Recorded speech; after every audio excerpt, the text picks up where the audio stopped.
this, Alistair, for this vlogger game for the Mini Metro Daily Challenge. Yes, we are on the 21st of September 2017. Yes, let's get going. Excuse me. And today it's Berlin, and we are Noel, and we have 14 hours left to complete this. It is currently 10 AM. I slept in, and therefore I'm not yet in the editing process, which is what I would normally be at this time.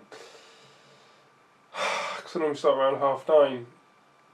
We're actually recording between 9:30 and quarter to 10, recording it. Yeah.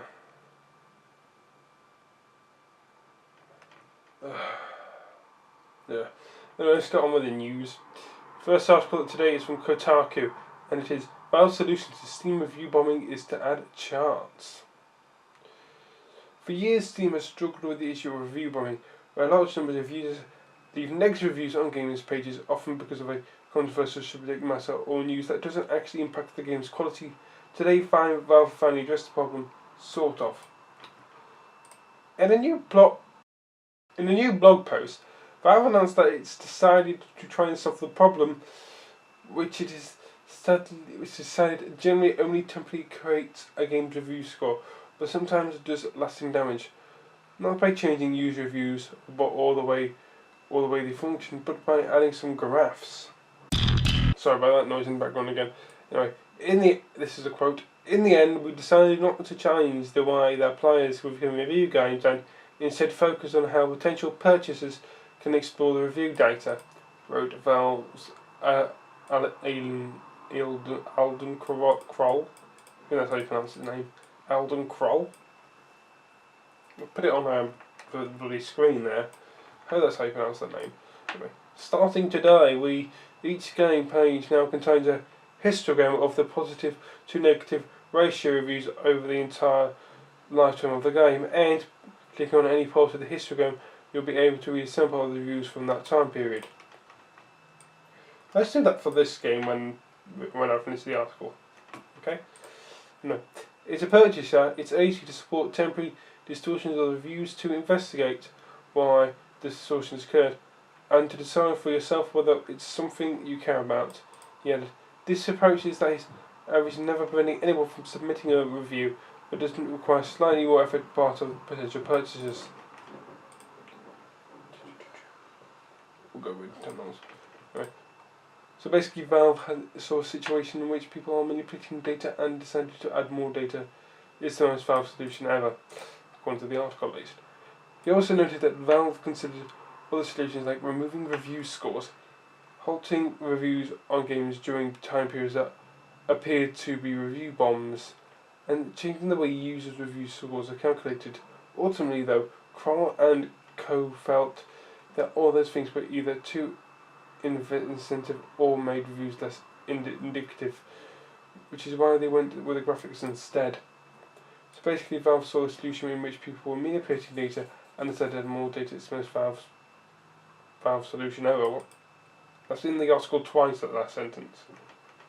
That is really weird. Anyway, I'm not going to beat around the bush here. I don't think it's a great solution. I'm still reading the article, by the way. I've not put my opinion into it, just so you know. Anyway, I don't think this is a great situation. The problem, which most recently tanked Firewatch's review score in the wake of the PewDiePie controversy, but has also digged everything from the game Titan Souls after a brief with YouTube with Total Biscuit, to Baldur's Gate Siege of Dragonspur after people found out the game contained a trans character. Review bombers will still be able to exert lewd influence on game scores, which will remain a metric that diddles conversation around the games down to overly simplistic factors like it's too long, does it do the graphics? Not only that, review scores affect the way the games are regarded on Steam stores, increasingly important algorithms, meaning that review bombs can damage a character's chance of success in that way too. I was too busy reading the article to notice the game was ending. I saw flashing in the corner of my eye, but I was reading the paragraph first. I'm an idiot again. Anyway, in some cases, yes, users see a low score or a high overall score and a low recent score and decide to do some digging. They generally skim a handful of reviews to get the gist of what's going on. I'm not sure how much graphics really changed that process though. If you're a knowledgeable Steam user, it's not hard to figure out when a game being review bombed.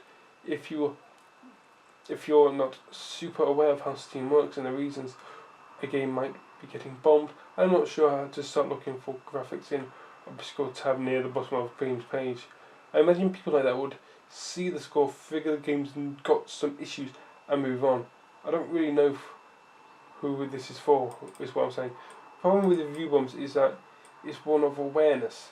It's also the damage they can do. Valve at the best only address the first half of the problem in a way that doesn't even make me particularly useful. I suppose we'll see what happens there. That was the entire article. Now I want to go back earlier in the article and look at what this guy said. In the second paragraph, this guy, on last sentence, says, not by changing user reviews. So he's saying, Valve have announced the solution, but it's not changing user reviews. If you think that's okay to go and change a user review, even if it's a trolling review, you're a bit of a knob. Like, yes, I know the trolling reviews, but still. Because what that will do is create, untrust. People might go, hey, that game's mostly positive. I think Valve may have tinkled with it. That will create untrust. So Valve not doing that is a very smart move. This guy just doesn't understand. Anyway, all the way they function. Okay, so maybe he, instead of having mostly positive 5 out of 4 stars, I mean, how would you change it, mate? Is my question. Because that last little bit just annoyed me beyond compare. But the whole fact that it is literally just a graph with time scales on it. Personally, I'm not one, to deal with advertising review schools or anything like this, but so I'm not an expert in this, but I think that's, a decent way to go about it. I think it's a decent way to go about it, yes. Do I think it's the best solution? I don't know. But it's definitely not the worst solution, in my opinion at least. But let's go and test this out. Let's see if we can get Minimetro down. There we go. Right. There we go, Minimetro loading. Oh, piss off. Where is the review thingy then?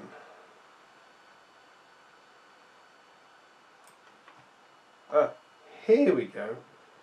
Yes, it has show graph. Oh, look, there's been some negative reviews recently. One negative. That's the most recent negative review. Let's have a look at that. Now, is that an American date or September the 1st? It's the American date, 9/1.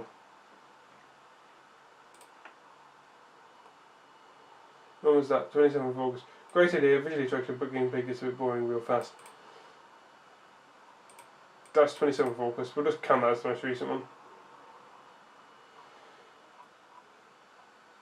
Also, I will say this: a way to tell between a troll one and a, actual one is if it's basically only a couple of sentences long. I'm not saying this guy's is fake.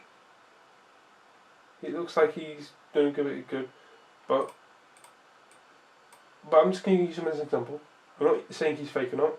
He's got a Guinness in his picture, so and he's got 14 years of service. That's a bit long. Jesus Christ, he's been there from the beginning. But yes, he's got a Guinness in his profile picture, He's a slap-up bloke. But yes, I'm not saying he's a liar, but I'm just using him as an example.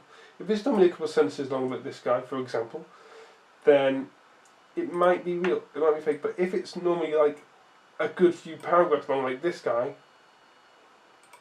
then chances are it could be most likely real. You get my point. The longer the review is, the higher the chance it's real.